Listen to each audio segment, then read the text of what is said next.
학창 시절에 제가 싫어했던 과목이 있는데요.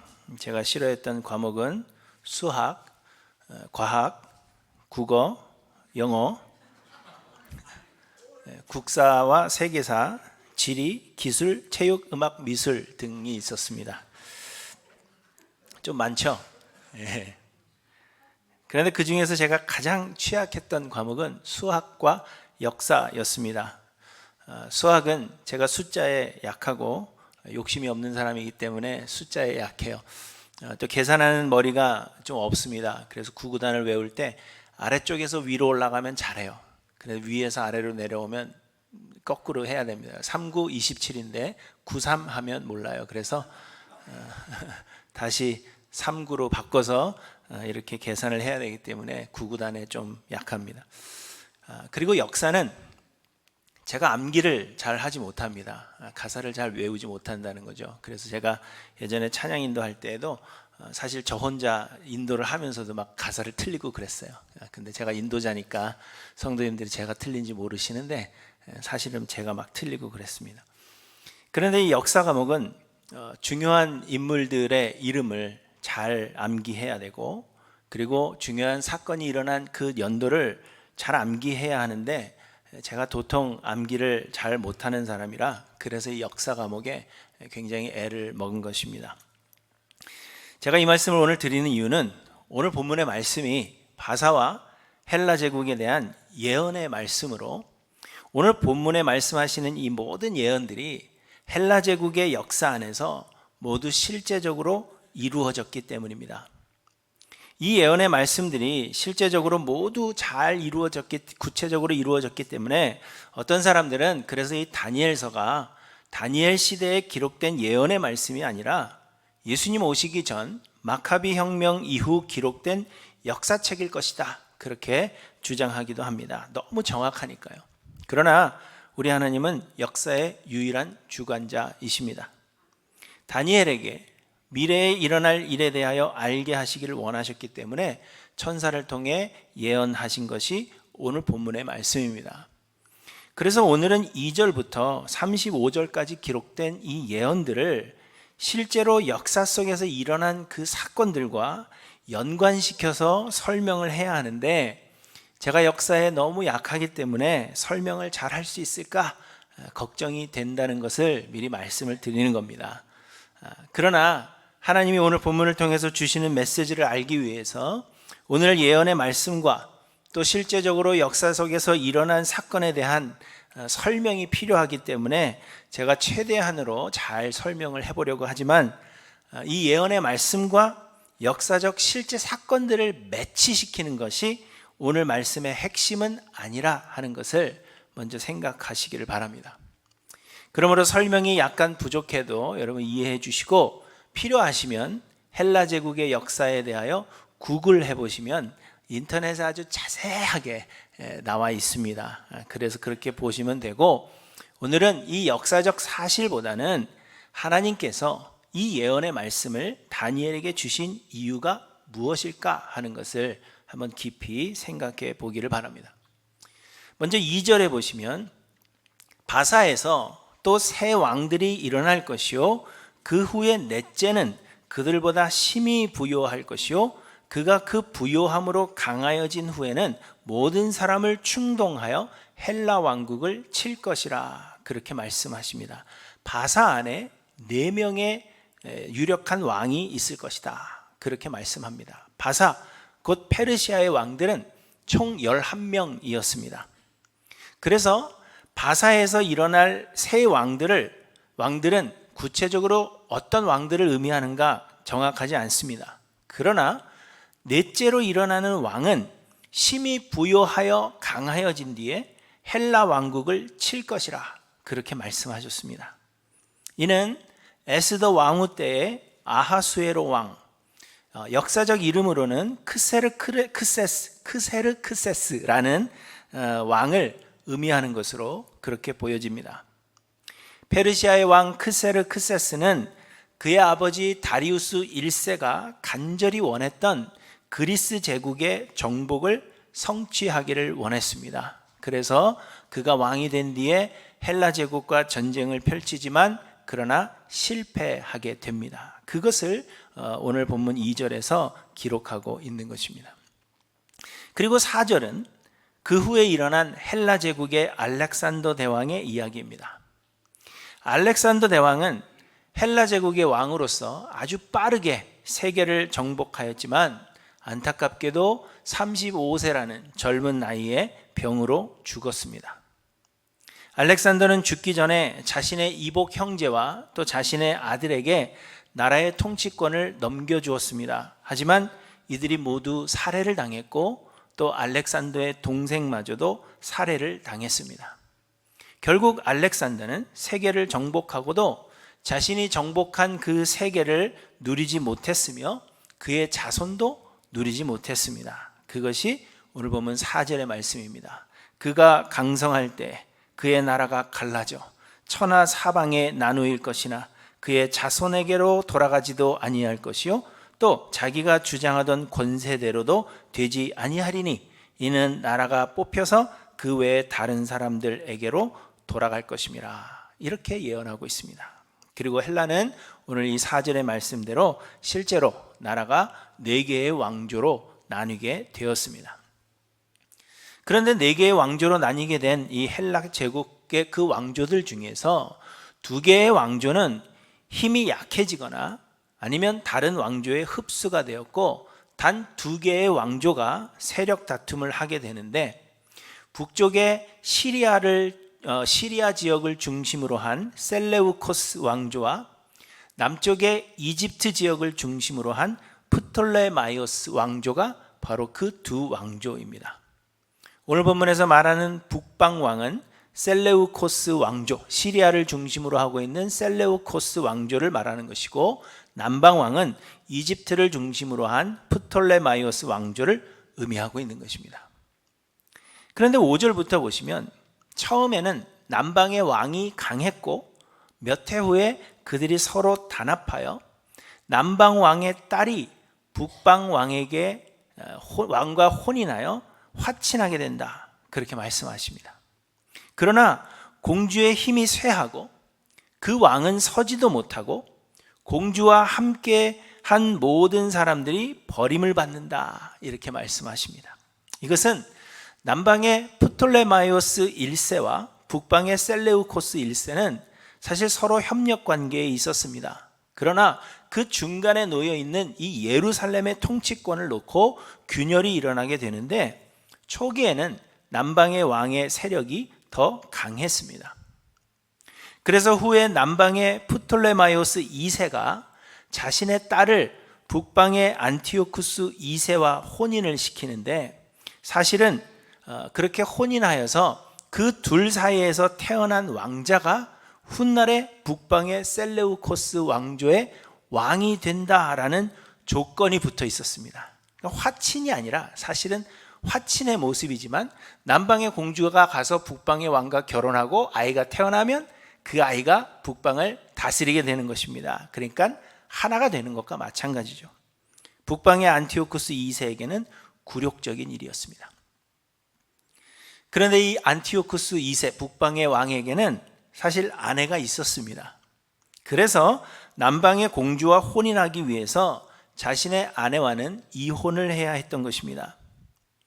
그러나 후에 안티오쿠스는 그 첫째 아내와 다시 화해하게 되는데 앙금이 남아있던 안티오쿠스의 그 첫째 아내 라오디게라는 사람이 자신의 남편 안티오쿠스 2세와 또 남방의 공주와 또 그 사이에서 태어난 아들을 독살하게 됩니다.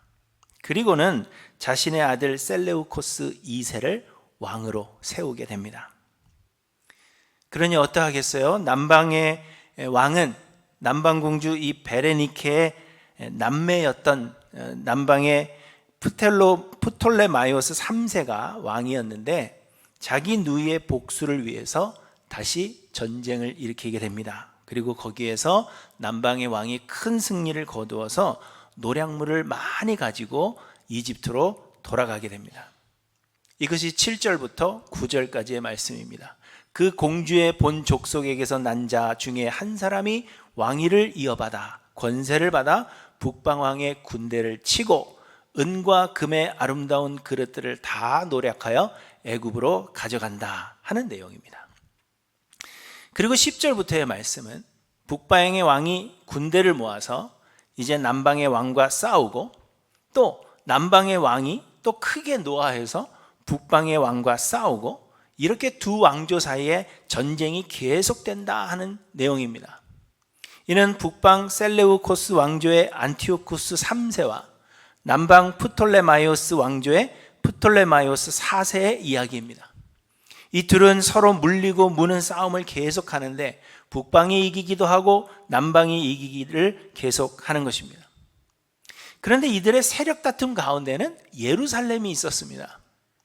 예루살렘은 지리적으로 이들의 가운데 위치하고 있어서 이 두 왕조가 서로 이 이스라엘의 통치권을 놓고 싸우고 있었던 것입니다. 그런데 이스라엘 안에도 유력한 두 가문이 있었는데 이들은 서로 지지하는 왕조가 달랐습니다. 어떤 가문은 북쪽을 지지하고 어떤 가문은 남쪽을 지지하는 것이죠. 이것이 14절의 말씀입니다. 네 백성 중에도 그 유대 백성들 중에도 포악한 자가 스스로 높아져서 환상을 이루려 할 것이나 그들이 도리어 걸려 넘어지리라 하신 말씀입니다. 두 세력 사이에 이스라엘의 그 가문들도 서로 나뉘어서 어디가 더 권력을 잡을까 하지만 결국에는 넘어지게 된다는 것입니다. 그의 북방의 왕 안티오쿠스 3세는 자신의 딸을 남방의 왕 프톨레마이오스 5세의 아내로 줍니다. 그런데 이것 역시도 딸을 다른 왕에게 아내로 주어서 정탐꾼 역할을 하게 하고, 그래서 남방을 망하게 하려는 그러한 계획을 세운 것입니다. 하지만 안티오쿠스의 딸이 아버지의 말을 듣기보다는 자기의 남편을 오히려 협력함으로 인하여서 이 계획은 성공하지 못하는데, 이것이 바로 17절의 말씀입니다. 그가 결심하고 전국에 힘을 다하여 이르렀다가 그가 화친할 것이요 또 여자의 딸을 그에게 주어 그의 나라를 망하게 하려 할 것이나 이루지 못하리니 그에게 무익하리라, 이렇게 말씀하십니다.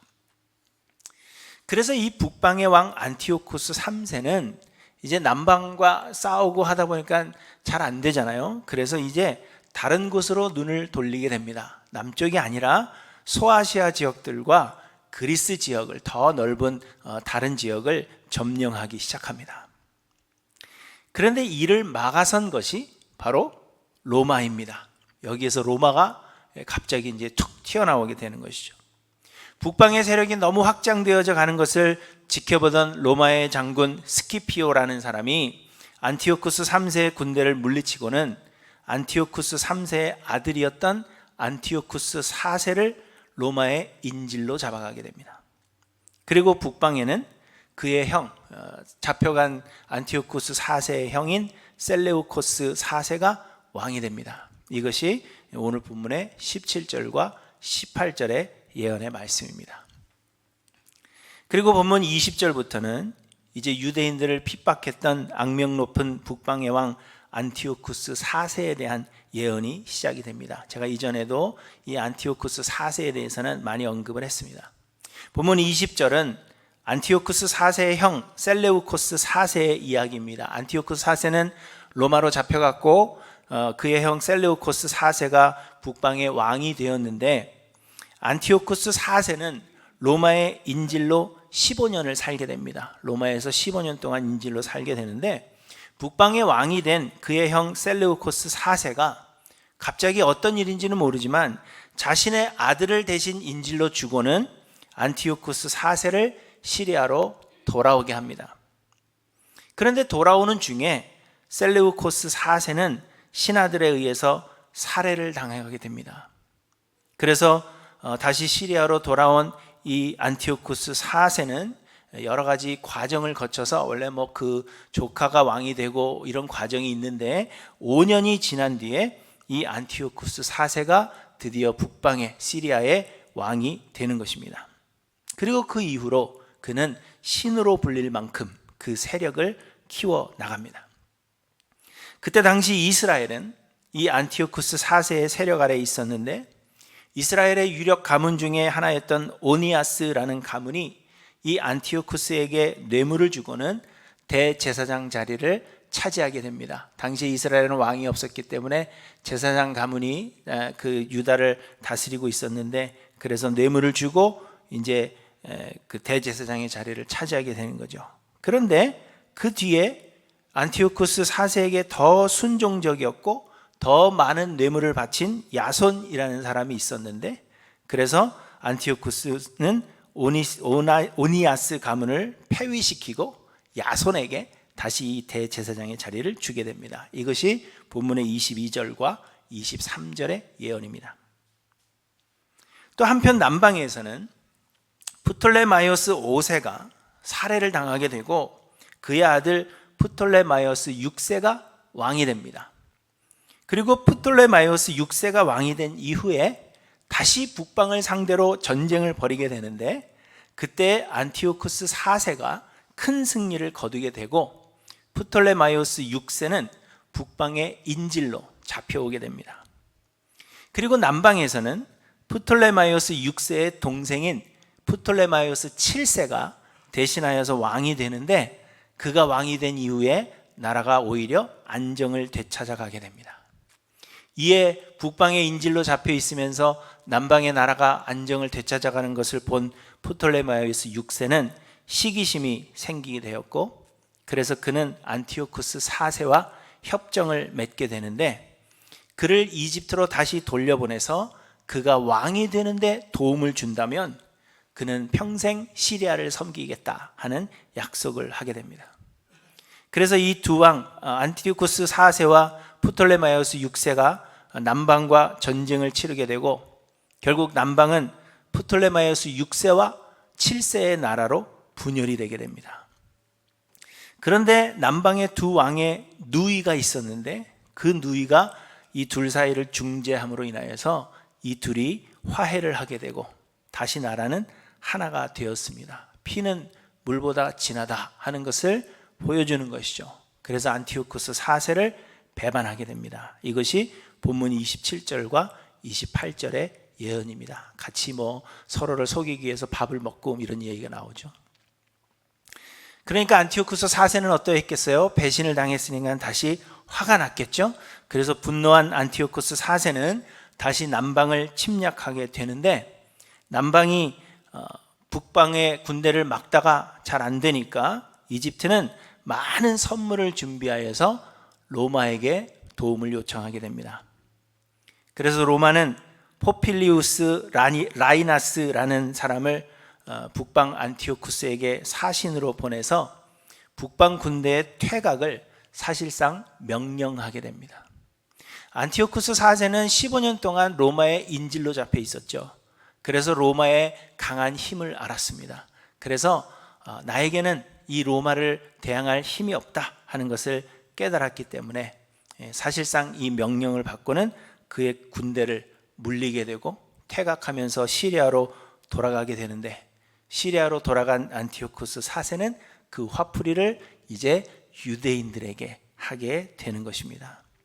그래서 29절에 보시면 작정된 기한에 그가 다시 나와서 남방에 이를 것이나 이번이 그 이전만 못하리니 이는 기띔의 배들이 이르러 그를 칠 것임이라, 이렇게 말씀하시는데, 기띔의 배들이라는 것은 로마의 군대를 의미하는 것입니다. 그리고는 그가 돌아가서 성소 곧 견고한 곳을 더럽히며 매일 드리는 제사를 폐하며 멸망하게 하는 가증한 것을 세울 것이며, 그가 또 언약을 배반하고 악행하는 자를 속임수로 타락시킬 것이나, 이렇게 말씀하십니다. 그런데 또 32절에는 오직 자기의 하나님을 아는 백성은 강하여 용맹을 떨치리라, 이렇게 말씀하십니다. 그리고 곧 이어서 백성 중에 지혜로운 자들이 많은 사람을 가르칠 것이나 그들이 칼날과 불꽃과 사로잡힘과 약탈을 당하여 여러 날 동안 몰락하리라, 이렇게 말씀하십니다. 학자들은 이것이 안티오쿠스 4세의 박해에 대항하여 일어났던 마카비 혁명을 의미하는 것이다 라는 것에 동의합니다. 마카비라는 말은 누가 여호와와 같으랴 하는 말에 첫 글자를 조합한 조합체인데, 이 마카리라는 말은 히브리어로는 망치를 가진 자라는 의미라고 합니다. 안티오쿠스 4세 박해에 대항한 유다의 하스몬 왕조의 마따디아의 셋째 아들 유다가 이 마카비라는 별명을 얻었기 때문에 이것을 마카비 혁명이라 그렇게 불리는 것입니다. 말씀드린 대로 그가 전쟁에 승리하여서, 시리아와의 전쟁에 승리하여서 이스라엘의 독립을 이루었고 성전을 정결케 하여서 하나님께 봉헌하게 됩니다. 이렇게 성전을 봉헌한 날이 바로 수전절, 영어로는 하누카입니다. 그리고 여기까지가 오늘 본문에 하나님께서 다니엘에게 주신 예언의 말씀입니다. 설명이 잘 되었는지 모르겠어요. 최선을 다했습니다. 이 예언의 말씀이 바사에서 헬라의 시대를 지나면서 모두 다 역사적으로 성취가 되었다는 것입니다. 그런데 제가 초기에 말씀드린 대로 이 예언의 내용보다도 어떤 일이 일어났는가 하는 것보다도 더 중요한 것은 하나님께서 다니엘에게 이 예언의 말씀을 주신 이유가 무엇이냐는 것입니다. 우리는 이 예언을 통해서 역사를 알아라 하는 게 아니고 뭔가를 깨달아야 하는데, 우리가 깨달아야 하는 것이 과연 무엇이겠습니까? 첫째는 하나님은 모든 시대에 역사하신다라는 것입니다. 성경은 주전 450년, 그러니까 예수님 오시기 450년쯤에 기록된 것으로 알려진 구약의 말라기서를 끝으로 예수 그리스도께서 초림하실 때까지에 대한 기록이 없습니다. 곧 이 450년이라는 그 긴 시간 동안 아무런 기록이 없는 거예요.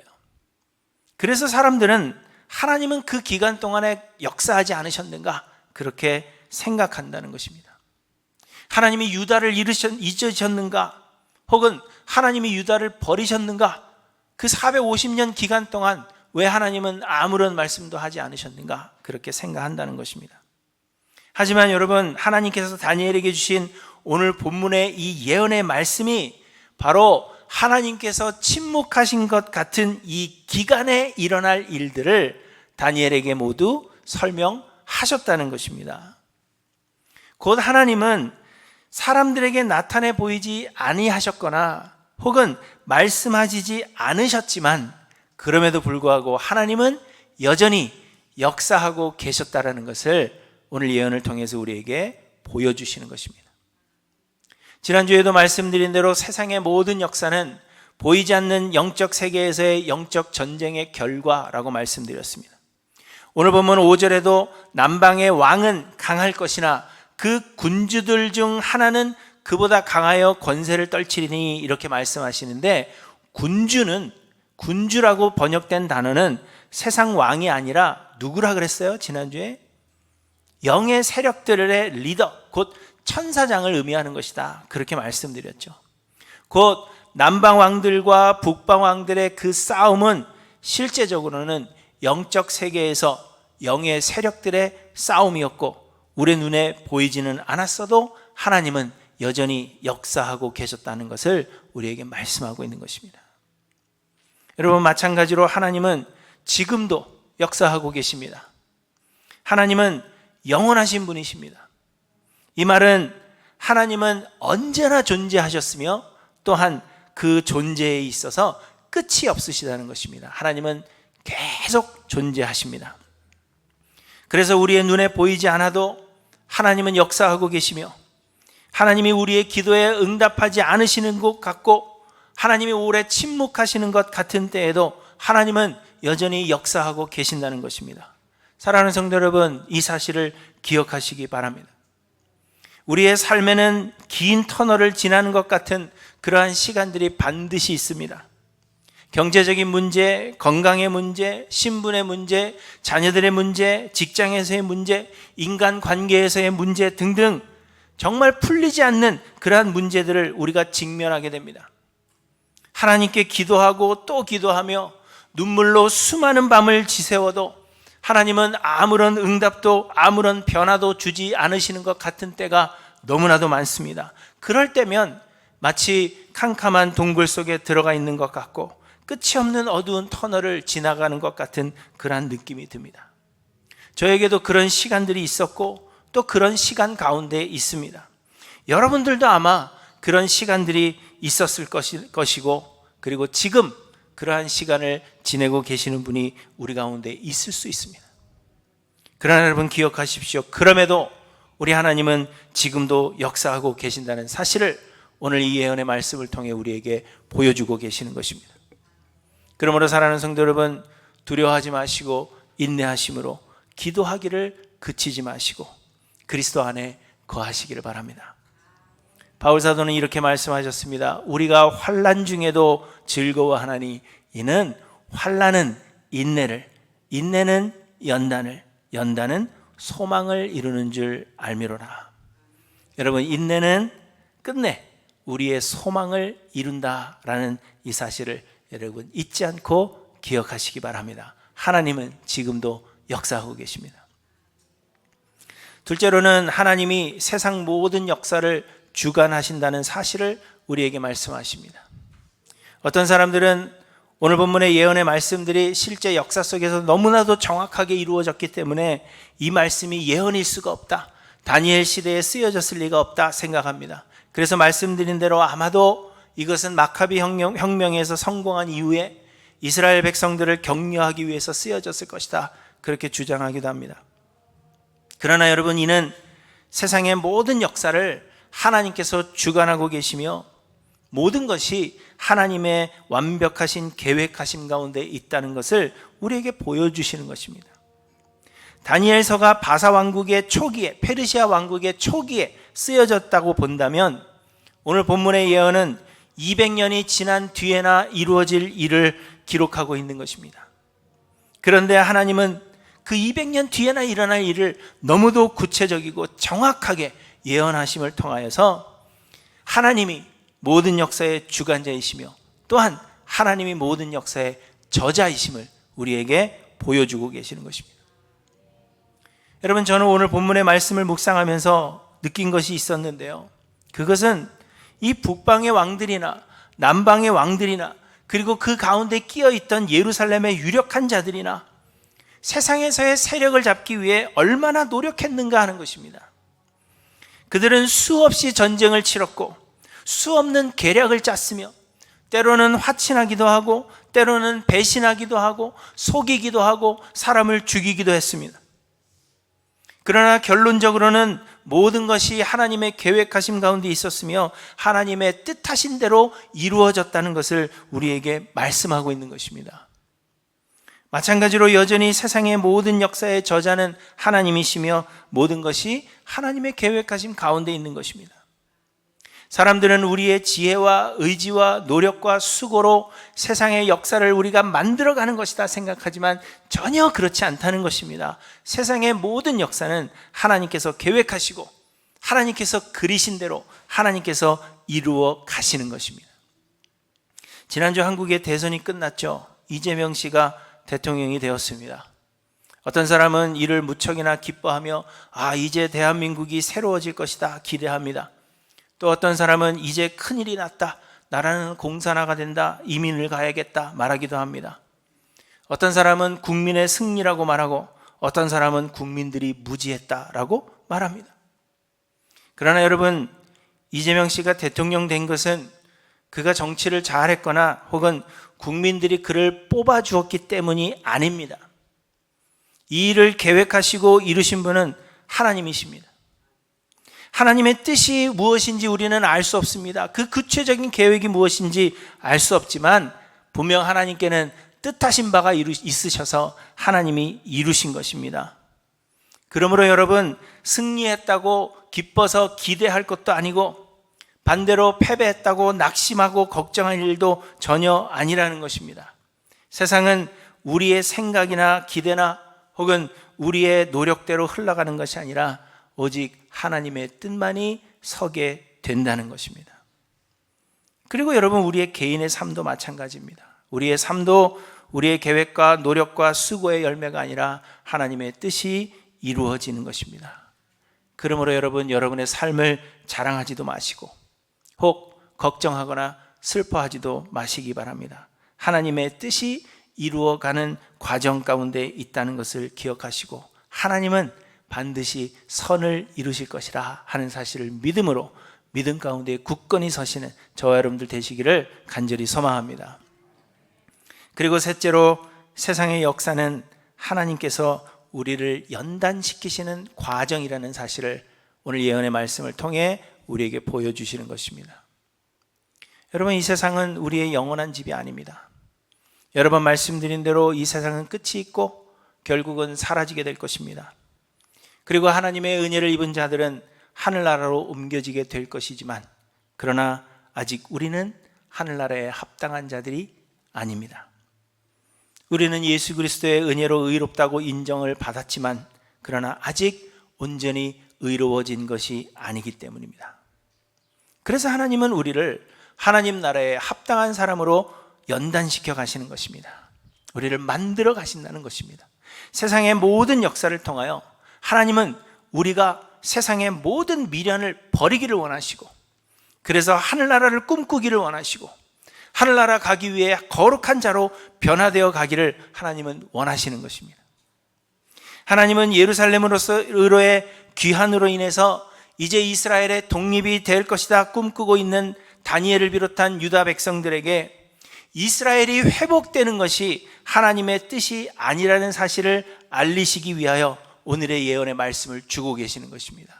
이제 돌아가면 이스라엘이라는 그 나라가 독립적인 나라가 되고 좋은 세상이 올 것이다라고 기대하고 있는데, 하나님은 그렇지 않다는 것입니다. 그게 하나님의 뜻이 아니라는 것입니다.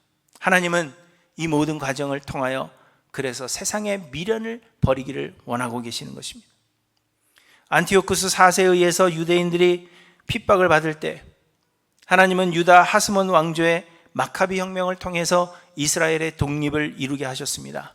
그러나 이는 잠시뿐이었습니다. 이스라엘의 그 긴 역사 속에서 약 100년밖에는 되지 않는 그 시간 동안 독립의 꿈을 이루었습니다.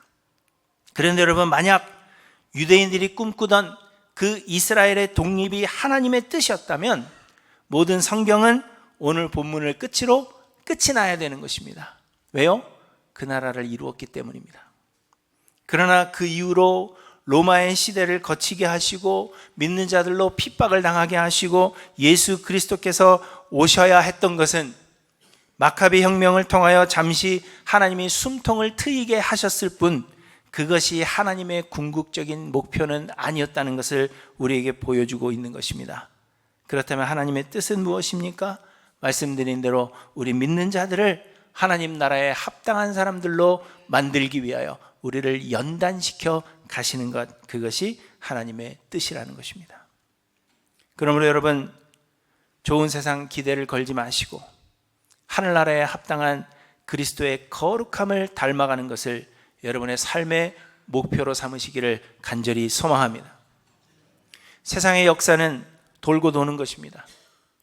남방의 왕들과 북방의 왕들은 헬라 제국의 두 왕조의 왕들을 말하고 있는 것이지만, 사실 오늘 본문의 이 예언의 말씀은 온 인류 역사의 모형입니다. 여러분, 세상을 보십시오. 세상은 온통 남과 북의 싸움입니다. 우리의 현실을 보아도 세상은 남과 북의 싸움이라 하는 것을 우리가 알 수 있습니다. 온통 세상이 둘로 나뉘어서 지금 싸우고 있는 것입니다. 한국도 그렇죠, 미국도 그렇죠. 다 둘로 나눠서 싸우는 거예요. 때로는 남이 이기기도 하고, 때로는 북이 이기기도 하고, 또 때로는 다른 세력이 일어나기도 하는데, 또 결국에는 둘로 나뉘어져서 이 세상에는 영원한 승자는 없는 것입니다. 사람들은 영원한 승자를 기대하며 영원할 것 같은 자에게 마음을 두지만, 여러분, 세상에는 영원한 승자가 없는 것입니다. 몇 년 지나면 정권은 또 바뀌게 돼 있고, 또 지나면 정권은 또 바뀌게 되고, 이것인가 하면 저것이고 저것인가 하면 이것인 것이 이 세상 살아가는 것입니다. 그렇기 때문에 여러분, 세상 역사 속에는 소망이 없습니다. 오직 영원한 승리자 한 분이 계신다면 그는 예수 그리스도이십니다. 세상의 모든 나라들은 흥망성쇠를 거듭하다가 결국에는 사라지게 되겠지만, 오직 예수 그리스도의 나라만이 영원하게 설 것입니다. 그리고 예수 그리스도의 나라는 이 세상에 속한 것이 아니라 하늘나라에 속한 것이며, 하나님께서 주시는 예수 그리스도에 대한 믿음으로만 들어갈 수 있는 것입니다.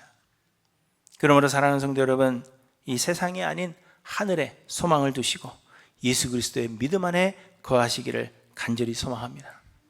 좋은 세상, 우리가 기대하는 그런 세상이 올 것이라고 소망하기보다는 영원한 하늘나라에 합당한 거룩한 사람이 되기를 소망하시기를 간절히 바랍니다.